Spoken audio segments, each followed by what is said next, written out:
Welcome, everyone. We are super excited to have you here to the second event of the Chicago Booth Women's Network 2023 Leadership Summit. This is a virtual series of events designed to ignite your journey towards greater professional success. And the summit is really meant to be your gateway to unlocking the potential within you and charting your unique next step forward. Hopefully, some of you may have been able to join us yesterday for our kickoff event. Giving you the knowledge and the tools to identify your next step forward with clarity and purpose. But if not, no worries. There is nothing you need to know from yesterday in order to participate in today's session. Today is really about exploring whether or not a board position is the right next door forward for you personally. And towards this end, I am so pleased to introduce Nancy Falls. Nancy is CEO and co-founder of the Concinnity Company, a provider of a cloud-based process management software for boards and special committees in clinical trials. Nancy is also an audit committee financial expert and author of Corporate Concinnity in the Boardroom. She has spent over 30 years in and around the C-suite and the boardroom in both public and private companies, from early stage to Fortune 500, Fortune 1000, leading global operations business units, starting up new markets and launching new businesses. She has served on numerous boards, including public, private, startup, and non-for-profit. She graduated from Wellesley College, magna cum laude, and with a degree in economics and sociology, and also has an MBA from Adelphi University. Welcome, Nancy. Thank you for being with us here today.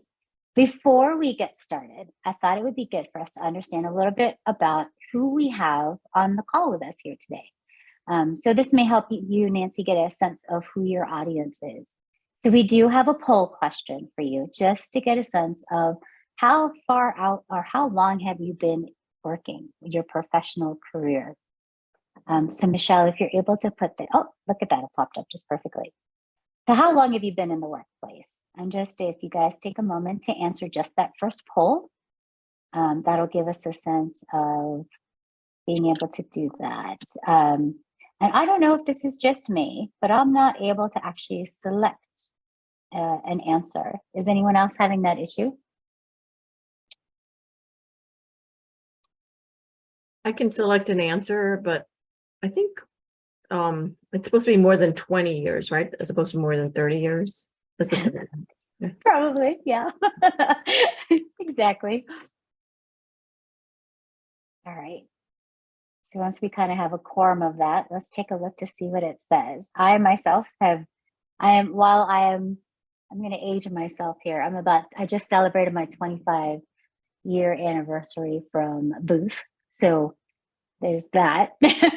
No one do Good the for math, you. please. Thank you. Please don't do the math. But I think it just varies, right? Like it varies for all of us. Some of us I went when I was younger. So I'm going to say that I was much younger when I was at Booth, even though it was 25 years ago. I think for others, they went to Booth later on in their career. So let's see what we have. Michelle, are we able to show the results?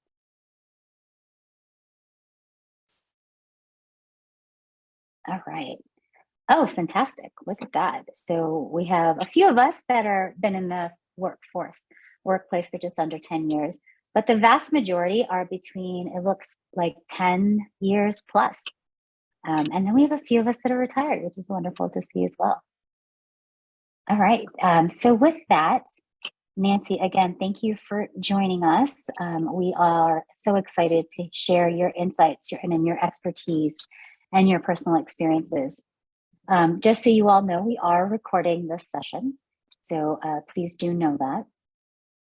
So Nancy, just thinking about what we just asked, knowing where we are and knowing where the women on the call are, what would you say is the first thing you would respond to based on just where everyone is as to whether or not this is the right session for them to even attend? Absolutely, it's the right session. Okay. There's actually a lot to communicate to those who are less than 10 years because it takes a while, and as people have been in the workplace longer, they're going to be more and more ready. So hopefully, as we go through your questions, Nima, we'll give people the dose that they need for where they are now. That's fantastic. Thank you so much. And let's just start off with the basics, because I find that when I have asked this question, I do get numerous answers. So just as a level set, what does it really mean to be on a corporate board? Well, it certainly means something quite different, whether it's a large public company or a small public company, whether it's private, again, large or small, or a startup or even not for profit. And we'll talk a little bit about the differences between those, but in all cases, public or private, startup, not for profit, it's important to understand two key governance principles. And the first one is the duty of care. And this really means the director must stay informed, pay attention, exercise reasonable judgment when making decisions on behalf of the corporation. In other words, don't show up unprepared or ill-informed. So this duty of care runs across all boards. And the second key principle is duty of loyalty. That means that you are putting the interest of the corporation or the entity ahead of your own particular or pecuniary interests. So duty of care, duty of loyalty, there's a lot of legal language around a lot of that, but fundamentally, those are important principles. The way I describe the job of a board director can really be summarized into 3 words: advise, support, and challenge. And you're there to do those 3 things for the management team that you work with: to advise, support, and challenge. Beyond that, I have developed what I call the irreducible minimum. It's 6 things that is the minimum threshold of what you have to do when you go on a board. And again, this is true across the board, regardless of what type of board you serve. The first one is you have to know the company, and you have to know it as well as anyone outside of management, what it does, how it does it, and the numbers that show it. So you have to really know the company, number one. Number two, you have to help the company achieve its goals or help the organization achieve its goals. Thirdly, you have to ensure that the company meets its obligations to all of its stakeholders, and they are many and varied, regardless of the size of the organization. Fourthly, you participate in policymaking and oversight. Fifthly, you review and challenge management's performance. You're not there as a rubber stamp. There are plenty of rubber stamp boards, but that's not what is defined as good governance. And sixthly, lastly, contribute effectively and constructively to the work of the board. So it sounds like a job. It is a job. And we'll talk about that as we answer some other questions. This is a job like many others, which is why for a lot of people, post-retirement board service is exactly the right thing, the right time to do it, because it's a lot of work. So that's irreducible minimum. In essence, you're there to advise, support, and challenge. Now, what are the difference between publics, privates, and other types of boards? Public companies, that you have a fiduciary responsibility to shareholders per se. You are highly regulated as a public company. Your independence is paramount. But the smaller the public company, the less hands-off you're going to be. There's an expression of speech that a board colleague of mine came up with for the way a board member should participate in large corporations, and that is nose in, fingers out. So you are there as an independent advisor. You're not there to manage company. You're there as an independent advisor. And I've heard a lot of board search people say, everybody wants a former CEO on their board, but a lot of former CEOs don't know how to not be a CEO when they get around the boardroom table. So it's a very different role. So I think that noses in, fingers out is very apt for a lot. Now, in smaller companies, the smaller the company, the more the more the board actually is involved and an extension of the management team. And then you get to the not-for-profit world, and they're looking for all hands on deck for whatever you can contribute. Private companies are not as regulated unless you're in a regulated industry, but certainly from a financial and governance perspective. And the weighting of stakeholders is different for privates. You have a lot of private companies that are private equity owned or funded or venture funded. You've got management owned private companies. You've got family owned private companies, and they have a very different color and character. And now, before I overwhelm everybody on this call with that complexity, as you get into it and pursue the right path for you, you're going to pursue a path you know well. If you've never worked for a family company, just strike that off your list. So if you've been in the VC backed or venture backed or PE backed, you're going to know what all that means. But just know that the governance rules and the balance really is quite different for those different companies. So startups can also fit in this category in terms of independence and regulatory issues not being as large. In the case of startups, it really depends on the stage. The earliest stage companies often have advisory boards. They're not true governance boards. And that can be a great place to work. It can be an excellent place to start. I have friends who have done public and private company boards, and they're like, never again a public board. That's just, it's so much less about what the company's trying to do than about regulations. Now, I've got other people who are like, they only want to do publics. So, and I would also say not-for-profits are a great starting place for inexperienced board members. You'll find more inexperienced board members around the table. So you'll hear me talk later about how important it is to understand good governance. You have to give a little more grace to folks who don't have that background, but you certainly don't want to be shooting for larger and larger opportunities without that. What is critical importance is really a shared understanding between all the stakeholders in terms of exactly what the nature of this role is. And I talk a lot about drawing the line, the appropriate line between the board and management, but it's also all stakeholders, because there is an element of input to a broader group of stakeholders.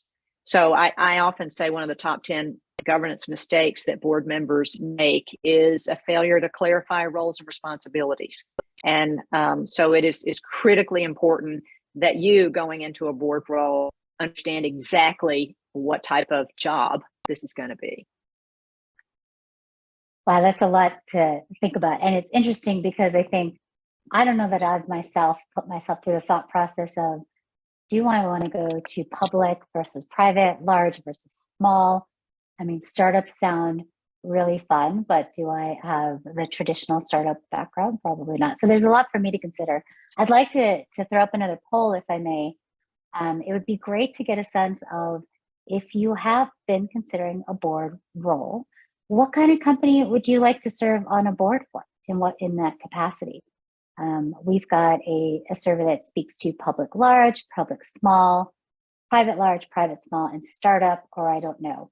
I realize that we probably should have included the not-for-profit. So that is my oversight. So I apologize for that. If you are thinking non-for-profit, put that within the I don't know bucket for now, and that should be fine.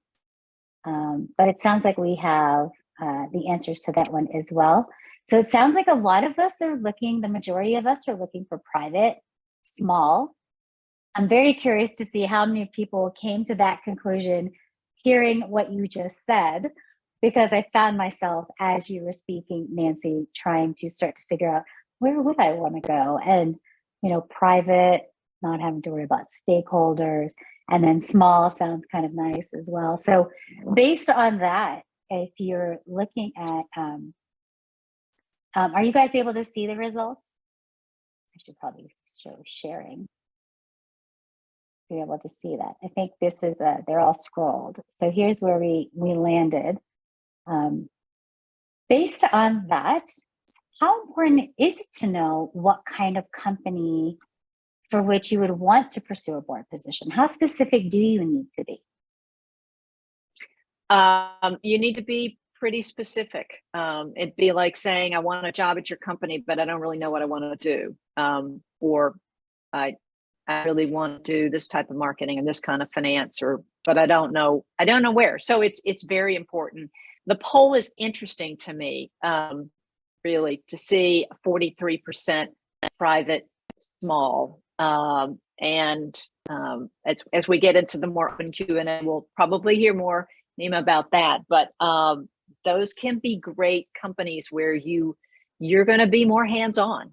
And the 21% for startup is really interesting too. That's a large number. So the job is very different. The rewards are very different as well. The private large at 14%, public large is 7%, I guess. Sorry.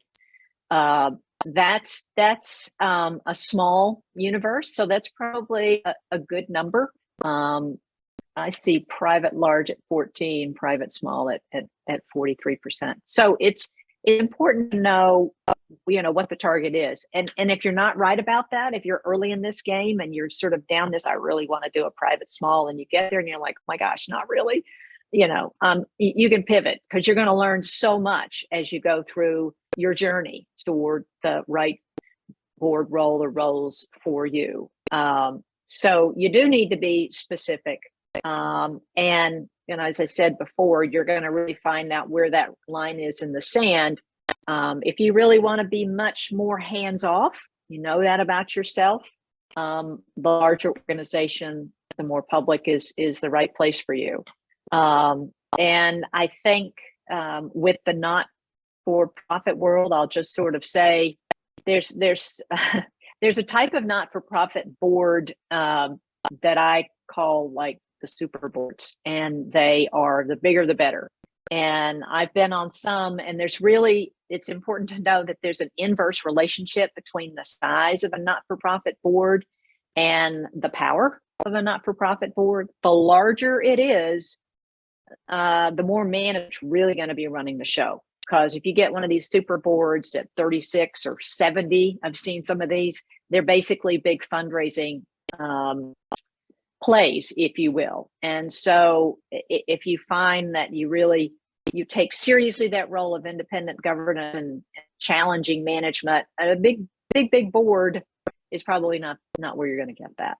So let me pause there. You're muted, I think. Yes, thank you. And we did get a question in the chat. I apologize. I know all the polls went out as one, so if you're able to answer them the first time around, we'll just bring them up specifically, the results to show you as it pertains to the conversation. And then we did get a question about the 501c3 boards. I will save that for the end, but I think it's a really good question to ask. So we get a sense of the boards, the type of boards, and how they differ. I can tell you myself, I would probably stay away from non-for-profit because I'm not a fundraiser, and it terrifies me to do that. So it is interesting to start to think about what board role you would want to pursue. But how do I know if I'm even ready to be on a corporate board? Like, what skills or experiences would I need before I even think or even consider pursuing a board position? That's a great question. And since we have an audience of women here, I will just share my bias, which is also justified in a lot of the research.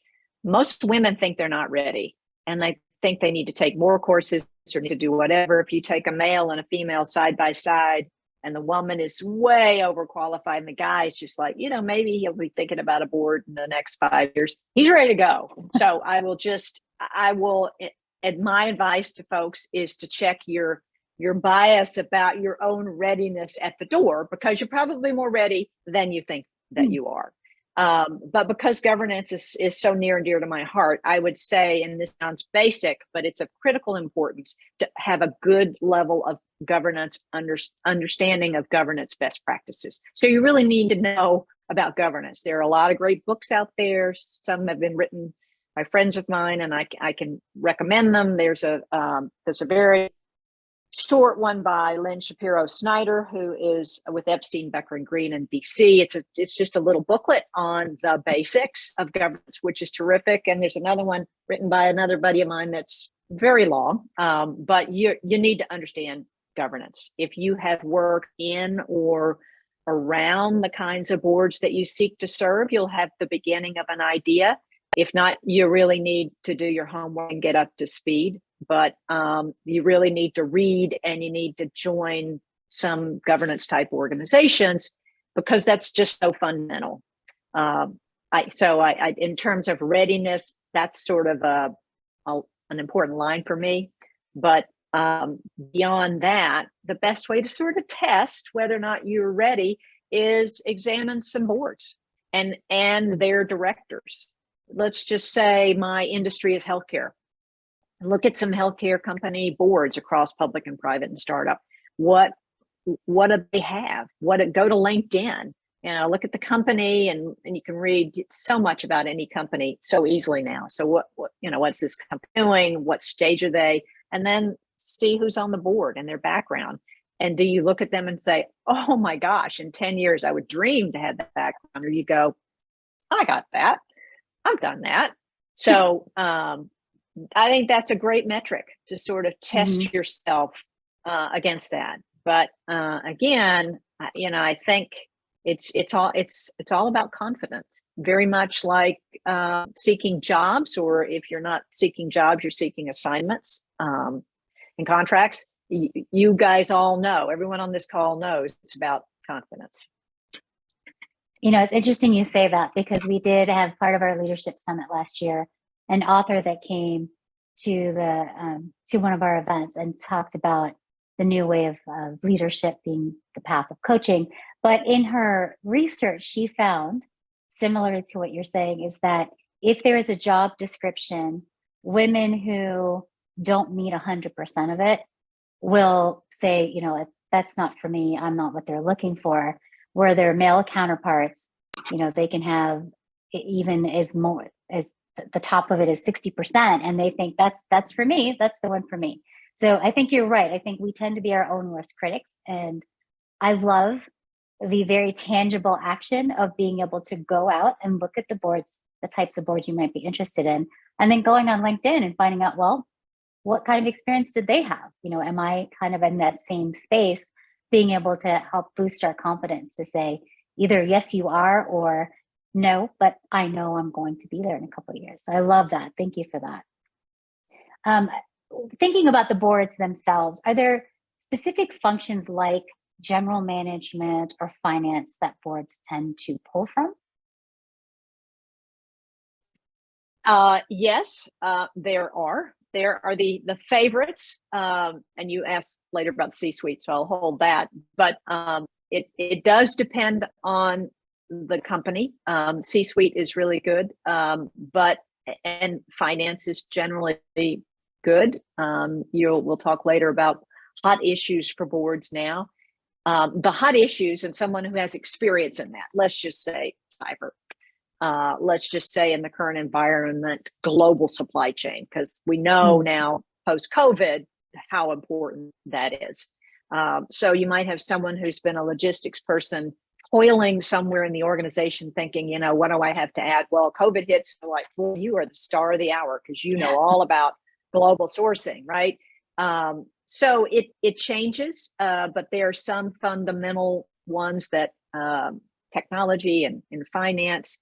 General management, not as much as I've seen, except they want to see they've reached a certain level of the organization. So you really are a successful leader who's taken whatever your line of business or your functional area is from here to here, and that you can demonstrate that. But good boards run a board skills matrix, and they track the specific skills and expertise that they need and how much of it that they have.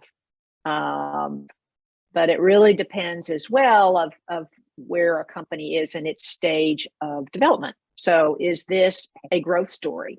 And for startup, hopefully you are a growth story.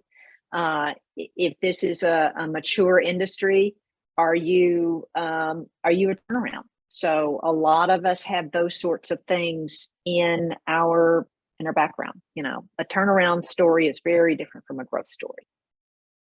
That makes sense. That makes sense. And I guess it's also not just it's not static, right? It's dynamic based on what the company is going through and what its challenges are. So that does make sense.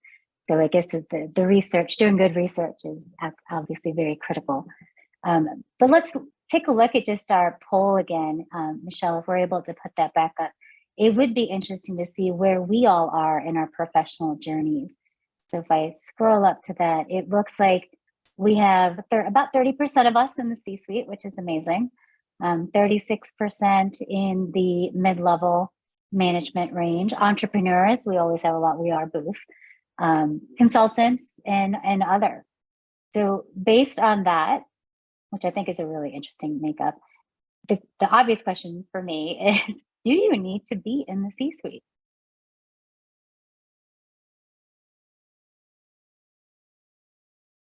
You're on mute, Nancy.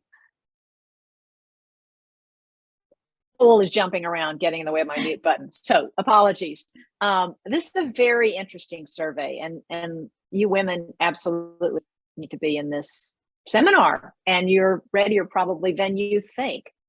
This is interesting. C-suite, mid-level makeup, you know, gosh, 60% of the audience here, and entrepreneur. Depends on the type of entrepreneur and consultant, but clearly there is a path here. So if you want to be on a large public company board, they're going to want you in the C-suite, and some they're going to want former or existing CEOs. Whole nother governance issue in terms of public company CEOs serving on a lot of boards. Used to be quite the fashion. Honestly, being CEO of a company, I cannot imagine.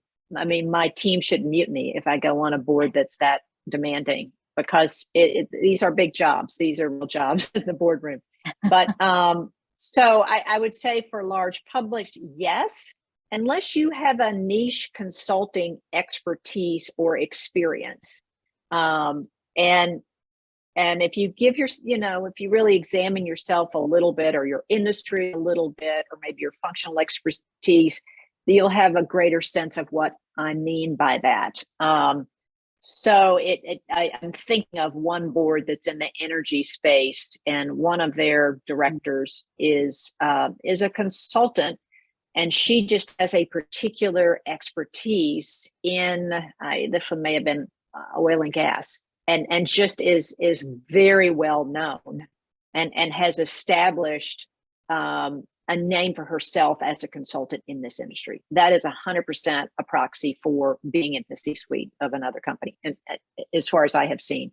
And there are other sort of niches. A public company that I worked for we had a futurist on our board. He wrote books. He was a futurist, and our industry needed to be that kind of forward thinking. So if you have these niche areas of expertise, if you can really differentiate, kind of a marketing sense, anybody who's gone to booth knows all about differentiating in market, that can be a proxy for it. Academics, niche academics can be a proxy. Regulatory experience. If anybody has been through, I don't know how many healthcare folks we have through Center for Medicare and Medicaid, CMS. People go through there, and I think, why would anybody want to go work for CMS? Well, it is a huge path to senior positions or board positions in healthcare, because everybody knows the big payer is Medicare or Medicaid. So somebody who sort of understands that regulatory space. So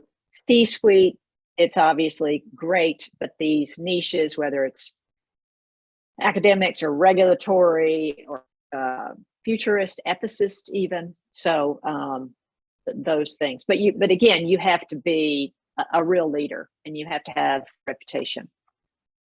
And that makes sense. I think it goes back to what you had mentioned earlier. It's really about understanding the company and their current needs, right? Because it changes over time. So it's not just the niche that they are in, but also what that niche is, or that particular slice of industry is facing at the time. So that does make sense.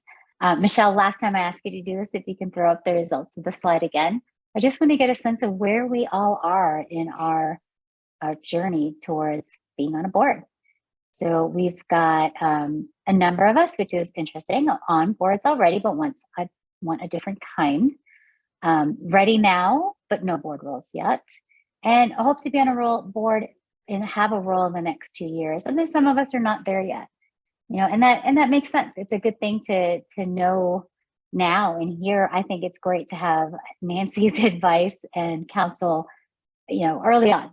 So I think the earlier the better. But let's talk about that. So let's start with those that feel perhaps they're not quite there yet, whether it's that they're 2 years out or that they just feel like they're not quite there yet. What can they do now to build a path to get there themselves, get them ready for that in the future?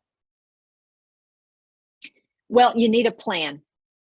You absolutely need a plan. And it's just, we're all business school trained here. We all know about plans, and this is a project. This is a big side project.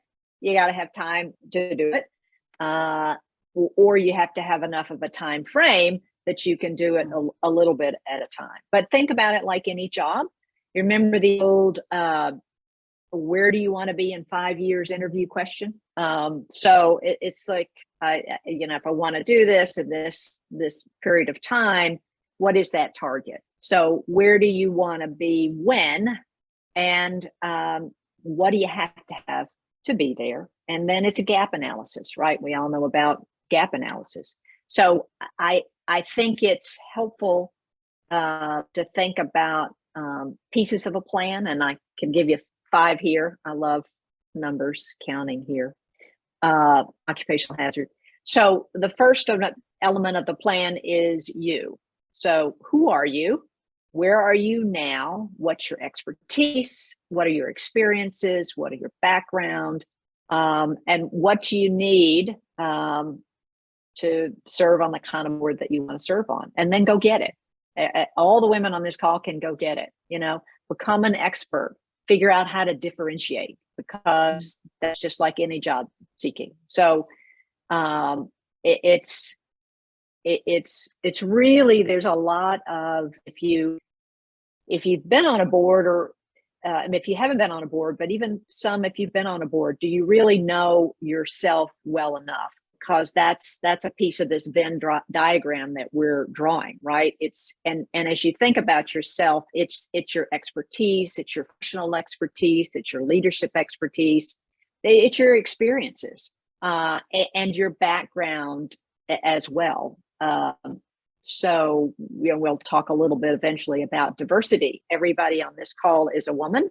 That can help in lots of situations. I remember several years ago when I first decided I wanted to serve on boards, I'd gotten to the point, and we'll talk a little bit about this, where my organization would allow me to go on boards. And so I was networking, and I was meeting with a lawyer and saying that I was seeking board positions. He goes, "Oh, Nancy, that is great, because so many companies need women on their boards." And I'm like, yeah, big difference between need and desire. And want, right. So it's great to be a woman, and it's great to be a minority for those people who care about that stuff. So, but if it's who you are, embrace that. That is part of the picture that you will draw of yourself. So number one in this plan is you. Who are you? Do you have what you need now? Are you an expert or differentiated? And just be really clear about that. I'm really big on writing, whether you do it longhand or on the computer. I tend to do it on the computer. It's the tech in me. But you need to build that. So number one is you. Number two is them. So what kinds of companies are best gonna benefit from you, and understand why that is.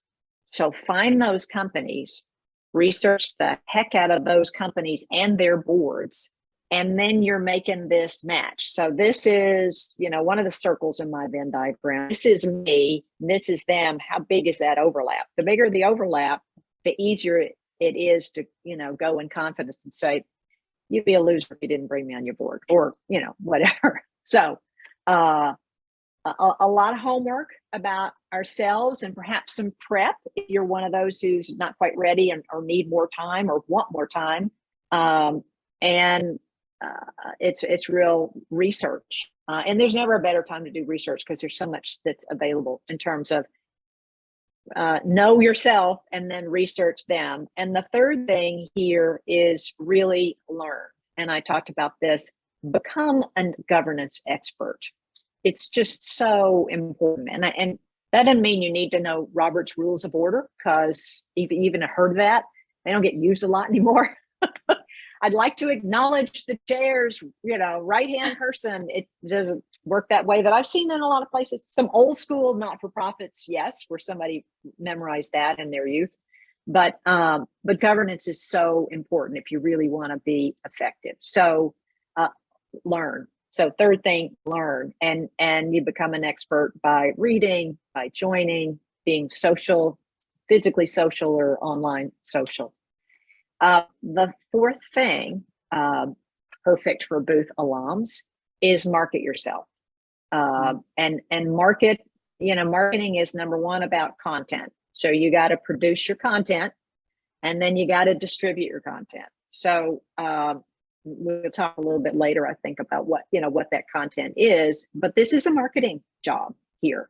So you have to know yourself, know them. You're becoming a governance expert, and then you're able to create this content because there's a story there, right? And then that you have to distribute that. And there are lots of different ways to do that: in-person meetings, joining groups, emailing, social. And then the fifth point of this plan, and it's really important if you're in an organization, you need to have your organization's buy-in, because this is the part-time job that you're going to do on the side of what you have. A lot of companies don't allow it. I've worked for large companies that I spent a lot of my early career in the banking business. They wanted us all to be on not-for-profit boards everywhere, which was great for me. So I started doing boards in my 30s, which was great training ground, but it was also part of my networking and marketing my financial institutions. But other companies are considered a distraction, considered a conflict of interest. So it's important that you clear any of those hurdles if that's kind of world that you have. That's fantastic. So, and that 5-point seems plan. Oh, sorry. It sounds like that's a great, I love that 5-point plan. It sounds like that could be the same for someone who is there now and ready to go, as well as someone perhaps who is not as ready to go. They can still start on this process. Would you say Absolutely. it's any different? Would you say it's any different for someone who says, okay, I am ready, or is that 5-point plan applied to them as well? I think it depends. Again, you have to be ready.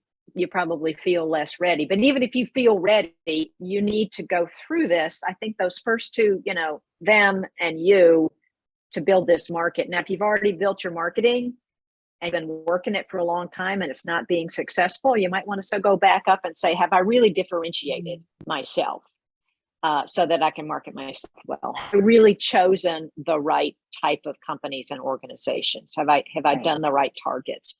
So I think that I think all 5 steps are really important.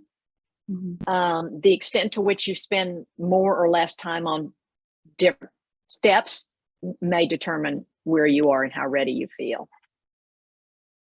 I think that makes sense. And I love that between doing this kind of self-reflection and then looking out at the marketplace, making sure you're differentiated, but then along the same lines of kind of doing that research, as you mentioned, about the industries that you're looking at, what they're looking for, and then also doing the research on LinkedIn. I feel like this is great kind of actions that we can all take if we're really interested in going down this path or towards this path as our next step forward. You've given us a lot that we can do now to take action on that next step forward. So thank you so far for all this information. There's a little more we want to tease out of you. I hear a lot of times it's really about who you know.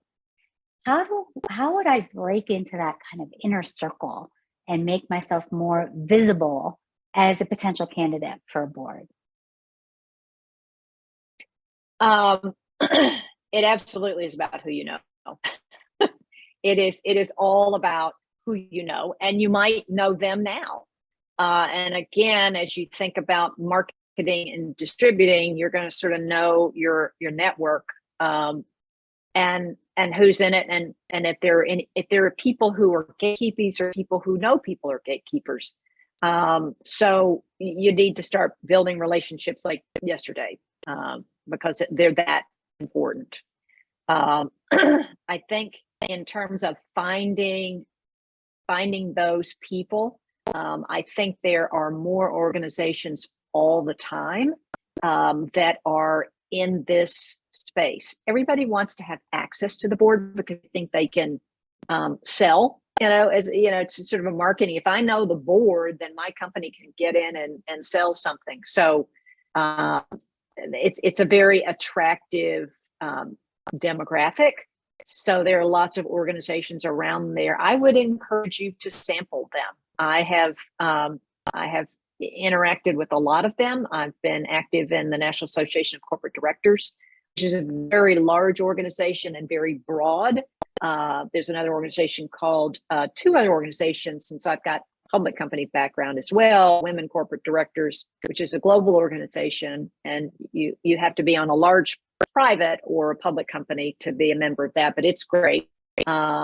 If you're in the healthcare space, Women Business Leaders of the U.S. Healthcare Industries is a terrific organization. It exists for two reasons. One, to get more women in the C-suite, and two, to get more women on boards. So it is an organization which I love because everybody there is very focused on helping each other towards that end. It's not a bunch of women getting together to have new friends. It's like, this is business. Let's work on this. The American College of Corporate Directors is a public company focused board education group that has very high level programming, tend to be professors out of Harvard and Stanford. I don't know why, but just do. There's a fairly new organization called Private Directors Association, which has, again, educational program. They tend to be regional groups, and a ton of professional associations, whether you're in finance or law. So you're looking for people who are a degree or so away from people who are making decisions about boards. Does that answer that question? You're mute.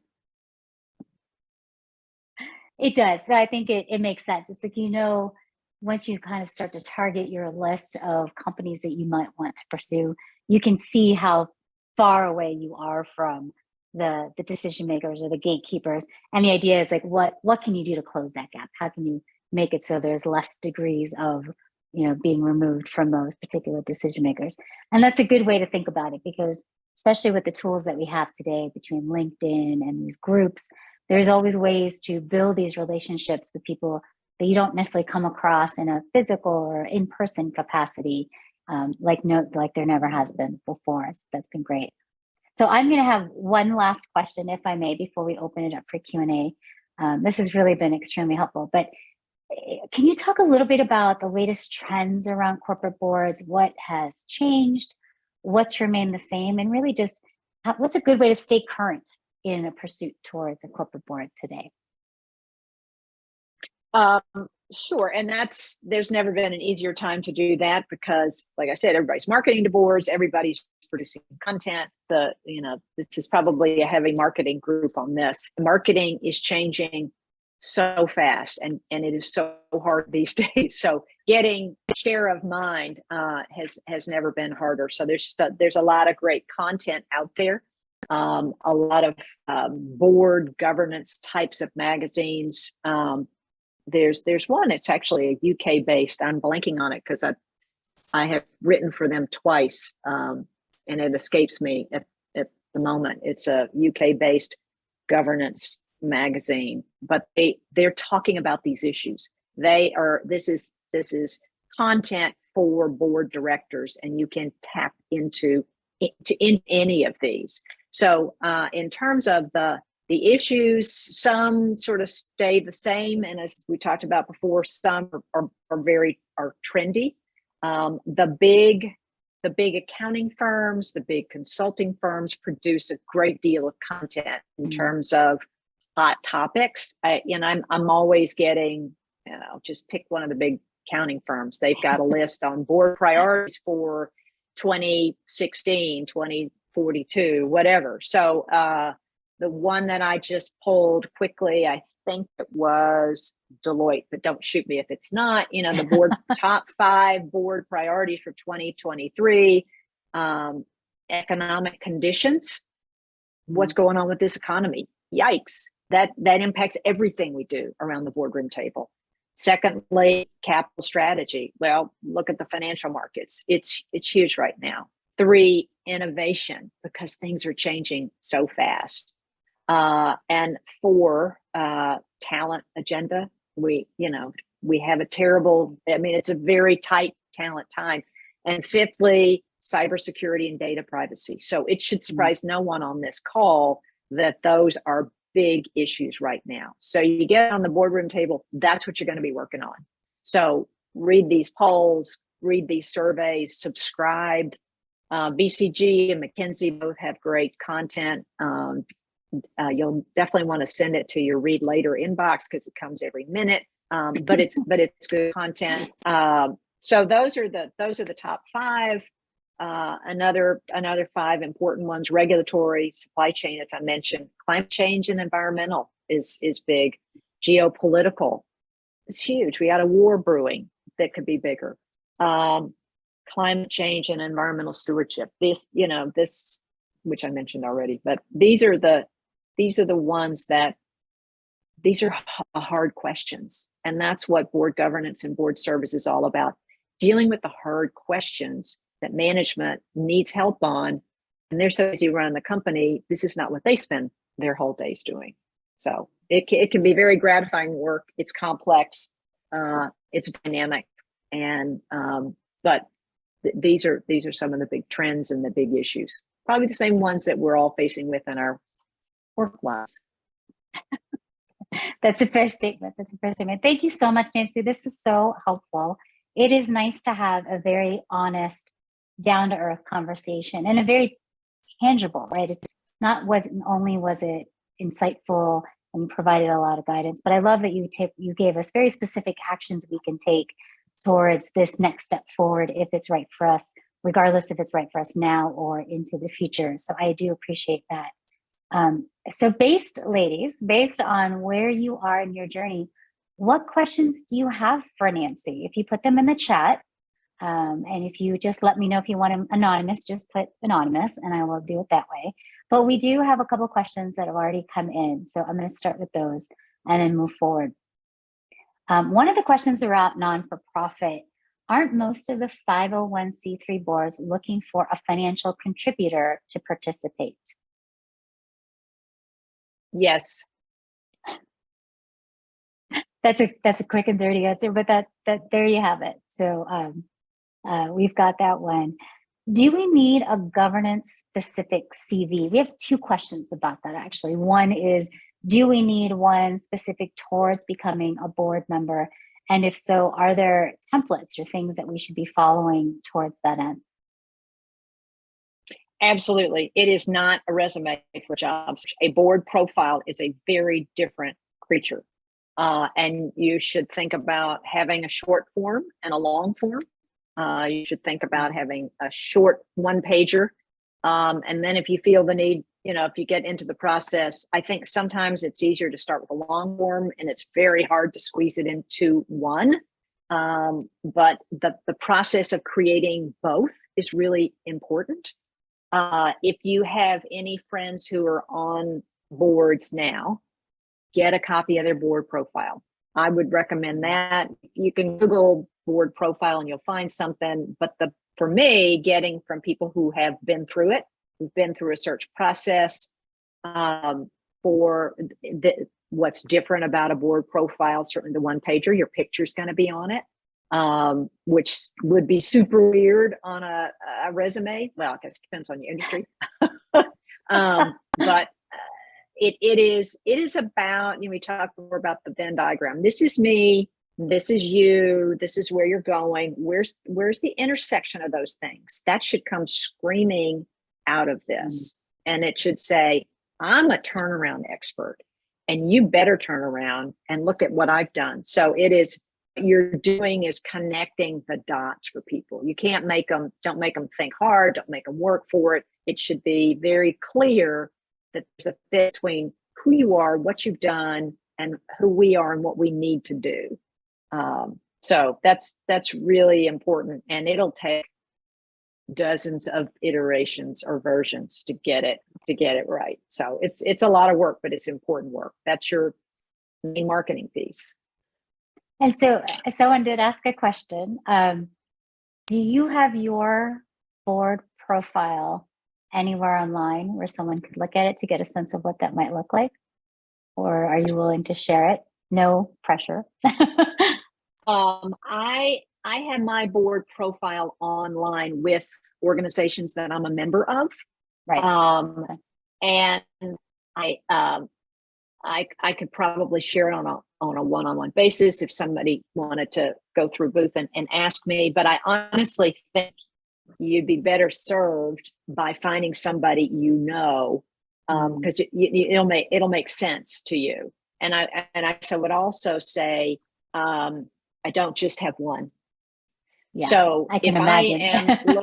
if I'm looking for a particular board, I mean, when I'm working as long as I have, there's a lot to say. So I'm going to leave out the first 6 years of my experience or this middle piece for certain opportunities. So, so they're you should customize you should have a board profile, but you should customize every bit of it for a particular board opportunity. And that often comes in the top part on what you say, Nancy Falls, software executive who does blah, blah, blah, blah, blah. And if you're going for another one that's like, regulated industry expert or whatever. So does that make sense? It does. And it's funny, I just heard a career cast, which I know you've done career casts with Booth in the past. I just listened to a career cast that said, even from a resume perspective, you should be customizing your resume based on the company that you're pursuing a position with. Because to your point, it goes back to that Venn diagram, right? And you want to scream, have your resume or your bio in this case, just scream where all that overlap takes place. So right. It really resonates what you're saying. It makes sense. We so do have seek a lot of editors, try to comfort your ego, however you best do that, and let a lot of people pick it apart. Yeah, I mean, I would put a plug in for CBWN here. Use your network, use our network. It's a great place to have a low risk way to have someone take a look at it. So I think that's always a good thing. We do have a lot of questions. I'm going to see if I can bucket some of them together. Are there any no-nos in the search? Things that just turn a board or just kind of a bit of a turnoff? Well, that's an interesting question. Work is such important work. It is so much work. You don't want to be bashful about getting at the real root of what's going on with this company and what they need and what you have to contribute. You don't want to get on the wrong board. I have a friend who got on, it seems it's a drought or it rained. She got on like 2 big company boards, and they were both turnarounds. And oh my gosh, she was like crazy for 2 years while she was turning these things around. You want to know management because you're going to get in bed with management. So you want to know that this is your kind of person, that they're ethical. You got to ask all the hard questions. Now, having said that, and I make a little plug for my my book, I think it's very easy to get crosswise with management if you're not smart about it. And so there's certain things that you shouldn't do, but that and that doesn't mean there aren't questions you should ask, but it's just a time and a place for all of those things. And so really, you don't want a surprise. If there's a ticking time bomb in this company's future, it's going to be yours the minute you walk on the board. So you really have to do your own due diligence. So, and I'd say, yeah, you have to be as careful as you would be in a job interview, and just to be professional. But no, it's you don't be afraid to say no to a board opportunity that's like, something just doesn't quite seem right about this. That's great advice. I think sometimes we're just so excited to get the offer. They're like, yes, and then you realize, the fallout from that might not be the right fit for you. So I think you're absolutely right to caution us in that way. We have just another minute, so I'm going to see if I can squeeze in 2 questions. So let's see what we can do. So one is really specific to the idea of, are there positions out there that are really about, focusing more on social good? That's part A.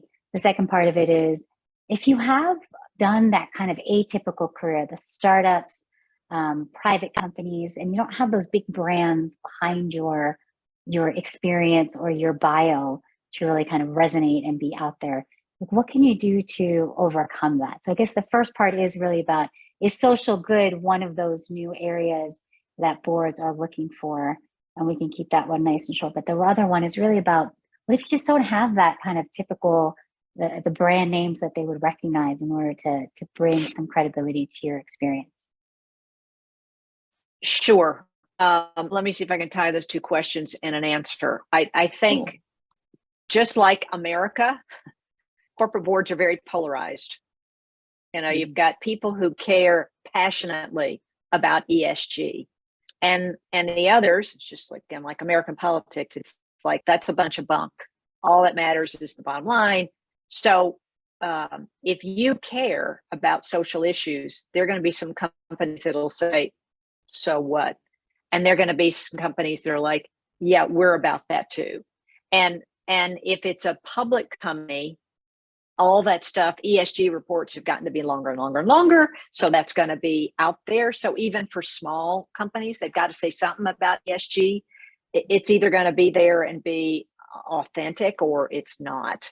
If they're companies that are not public, when you're doing your homework on the board and what their background is, I think that's going to tell you. So if somebody is like, I'm dating myself totally, but there used to be an adage, nobody ever got fired for hiring IBM because and it didn't necessarily do anything. Nobody ever got fired for hiring Menzie because it's just such a name. But is that really what your company needs? There are companies, and you could sort of tell that they're just going to go, they're going to use one of the big search firms, and they're going to go for this person. But if you, again, look at this board, I think, again, I talked about these niche expertises. If you're successful in a non-corporate way, and more of an entrepreneurial way, you've worked hard to get there, and you do have an expertise. It's just a question of understanding exactly what that is and being unapologetic and going and finding somebody that really needs what you've done. Thank you so much. That was a tough one to tie together, but you did that well. I thought that was actually really well done. But thank you, Nancy. I know we're at the top of the hour. I know we went a little bit over this. You've given me so much personally to think about. And I'm actually very excited to see if this is my right next step forward. For those of you who are able to stay on until the end here, please do join us for more of these invaluable events for CBWN's 2023 Leadership Summit. And as always, you're going to get a quick survey at the end of this. We're always looking to see what type of programs that we bring you resonate the most with you so that we can continue to bring you more. So with that, just remember, you are not alone with whatever your next step forward is. You do have CBWN, and we will always strive to bring you folks like Nancy, who are a true expert in their own right, have their own journeys and experiences to share, and then just really give us that honest look at what it really takes to do what it is we want to do and whether or not we're really ready for it. So Nancy, once again, from all of us at Chicago Booth Women's Network, thank you so much for taking this time with sharing your invaluable insights, your guidance, and your journey, and giving us things that we can